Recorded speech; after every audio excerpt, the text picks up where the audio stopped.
there, and welcome to Wander Stories, a podcast bringing you stories from destinations around the world or across the street.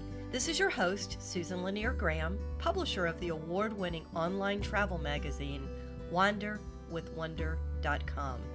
In Wander Stories, we go behind the scenes to share some of the wow moments we discover as we travel. My husband Bill and I sometimes find the best stories as we travel the U.S. in our fifth-wheel trailer. Other times, we might discover stories as we jet off to some other locale.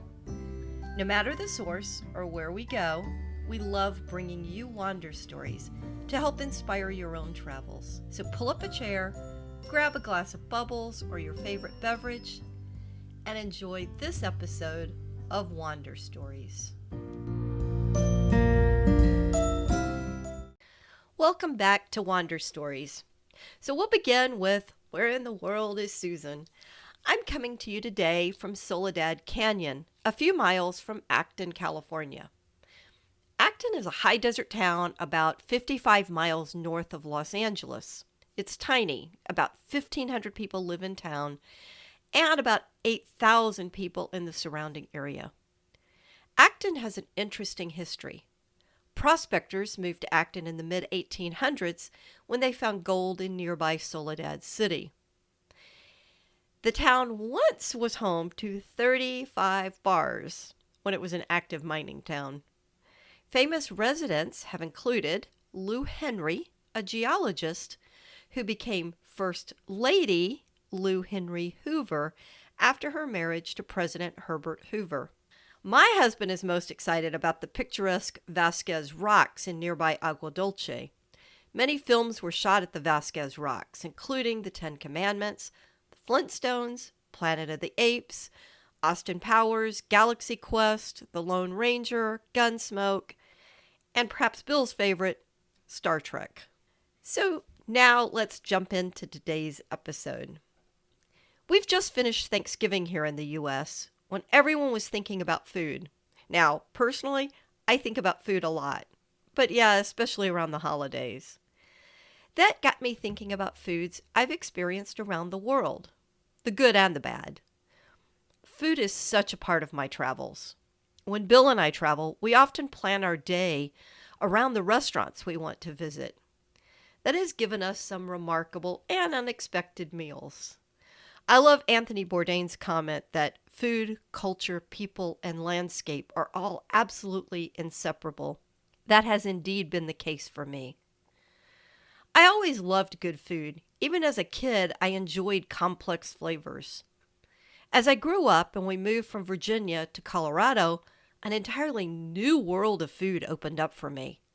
Bill and I met in Steamboat Springs, Colorado, and one of my all-time favorite bites was the house potato at Pine Grove Restaurant, what is today Orr House at the Pine Grove.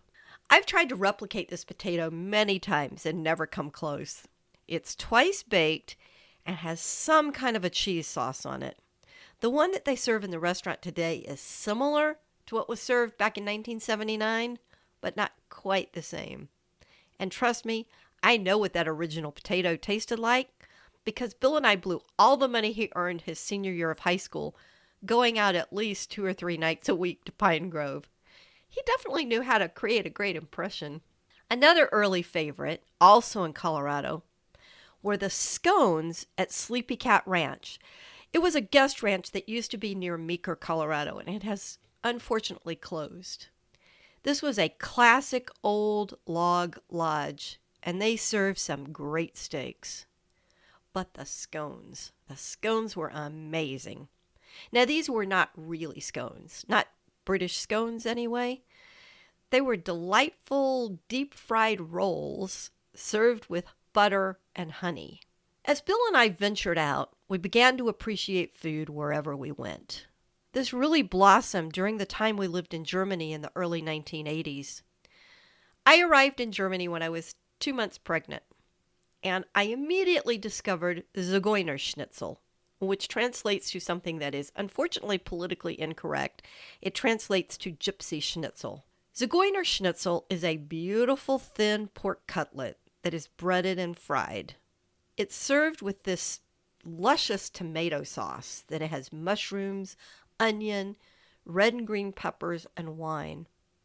Now, I ate this all the time while I was pregnant. When I return to Germany now, I always have to get Zigeuner Schnitzel at least once. It's still good, but somehow it never tastes quite as good as it did when I ate it when I was pregnant from fall of 1983 until spring of 84. So in Germany, we lived in this tiny village called Mürsch near Bitburg Air Force Base, which no longer exists, but it's near the Luxembourg border. There was a little restaurant up the road from our house just before going onto the base called Edelweiss. The Americans all referred to it as the corner store. So we used to gather there after work, or because Bill and I were both going to college in the evenings after we got out of class. They had delicious schnitzel, great Riesling wine, Bitburger beer, which was Bill's favorite, and the best pickled cucumbers ever. Many happy memories surround that restaurant and the food we shared with friends at the corner store. I recently told someone there are meals I can remember decades later. They found that pretty astounding. And I have to admit, that's quite a statement for those particular foods that still resonate with me all these years later. One of the most vivid was a beautiful appetizer platter I enjoyed at Keller Plage, or Keller Beach, in Antibes in the south of France, in April of 2005. We dined on the beach, beautiful tables decorated in shades of pale yellow and blue with bright yellow umbrellas, while we watched the ships come and go in the water just a few steps away.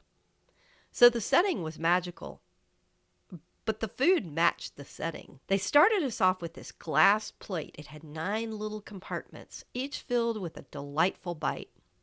Fresh langoustines, melon with prosciutto, fresh asparagus, an heirloom tomato with homemade ricotta cheese, smoked salmon, foie gras.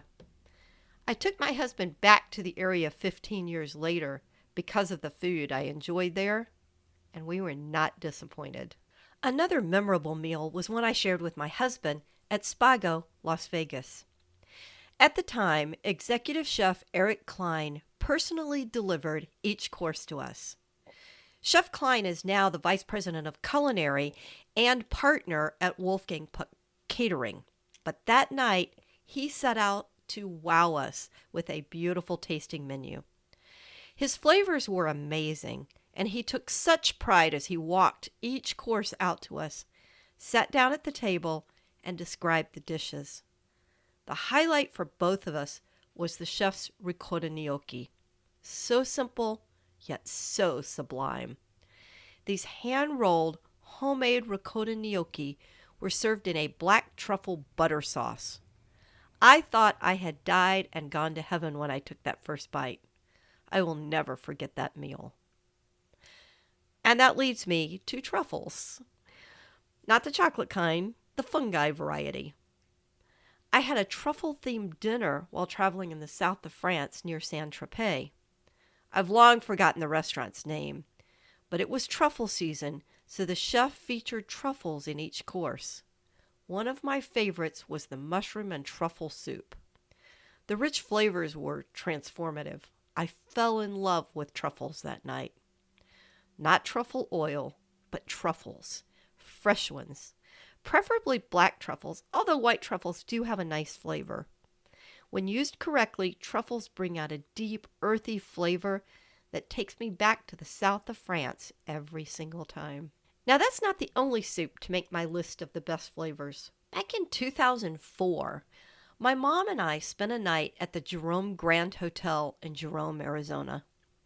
This is one of the quirkiest mining towns ever, and in a future episode, I'll talk about the haunted happenings that I ran into in Jerome. But this time, focusing on the food. Mom and I arrived in Jerome just before lunch, so we headed to the hotel's restaurant, the Asylum Restaurant, aptly named because the hotel was once an asylum. Yes, I told you I have ghost stories.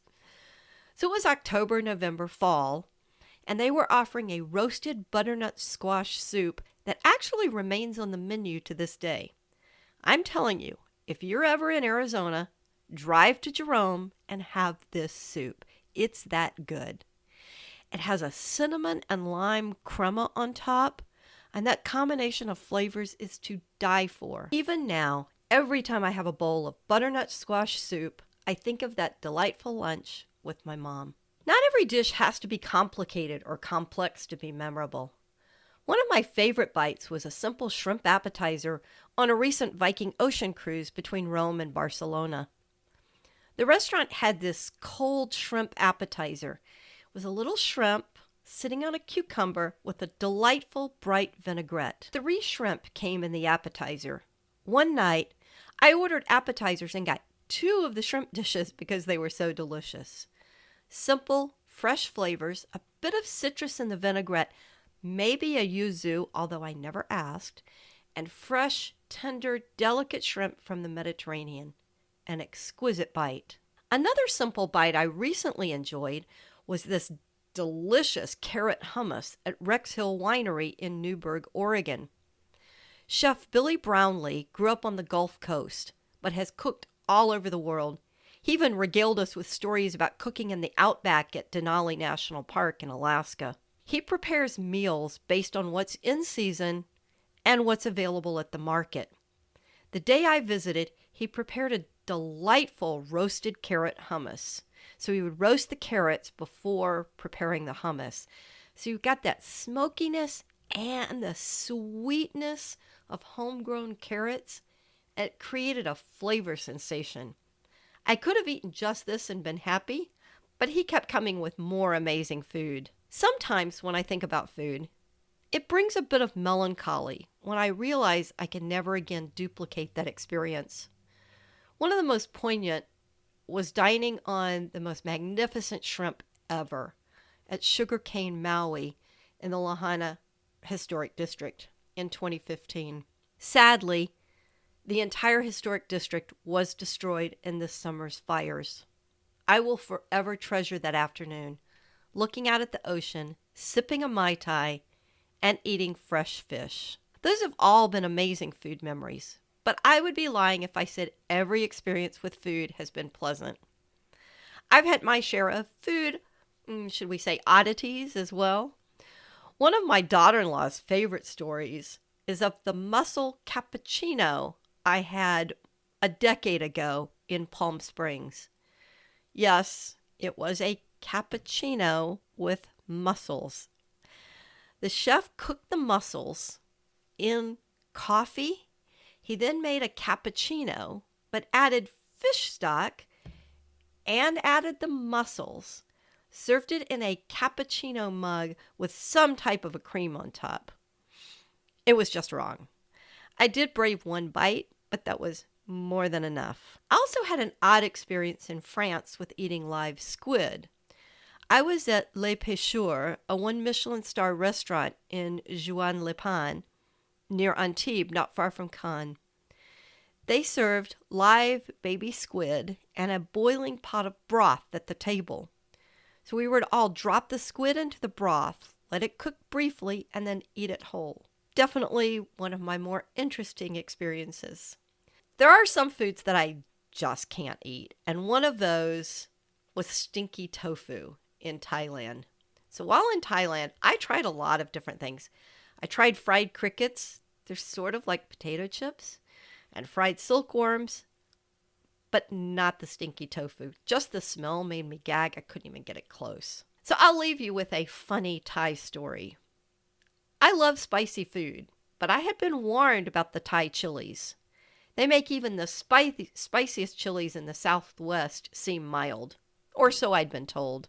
I carefully avoided them until one day we were eating at a tiny little floating restaurant. It was on a boat in a canal outside of Bangkok, and the owners were catching fish off the side and serving those in the restaurant. Delicious food, and the biggest shrimp I had ever seen. Everything was great until I ate what I thought was a green bean. Now, in retrospect, I should have known. Green beans are not used in Thai dishes. But somehow in my Western brain, I saw it, thought green bean, and ate it. Of course, the minute I bit into it, I realized it was one of those spicy Thai peppers. I'm told my entire face turned bright red. The tears started rolling. Fortunately, the waiter observed this and hurried over with a tall yogurt drink. That helped quell the burning, and after about 10 minutes, once I could feel my tongue again, I could continue with my meal, carefully picking out anything that even remotely resembled a green bean. Fortunately, the food mishaps have been less than the food wins during my travels. Now, I'd love to hear about some of your memorable food memories. Be sure to leave some notes for us. And check the episode notes for links to some of these places I've talked about and a few more links to stories of my favorite dining experiences. So we'll end this week with another Anthony Bourdain quote. Food is everything we are.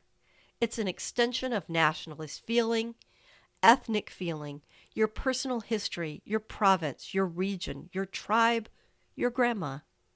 It's inseparable from those from the get-go. So eat well and travel often, and I'll see you next time on Wander Stories.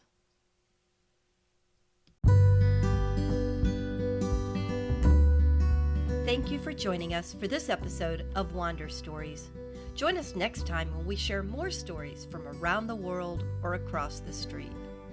Until then, check out wanderwithwonder.com for more of my favorite travel destination. And see the current show notes for links to give you more information on what we talked about today. We love sharing our stories with you, so subscribe to Wander Stories now so you never miss an episode. We'd love to hear from you. Be sure to share your feedback and share Wander Stories with a friend. Until next time, when we bring you more Wander Stories, I hope you discover some of your own wow moments.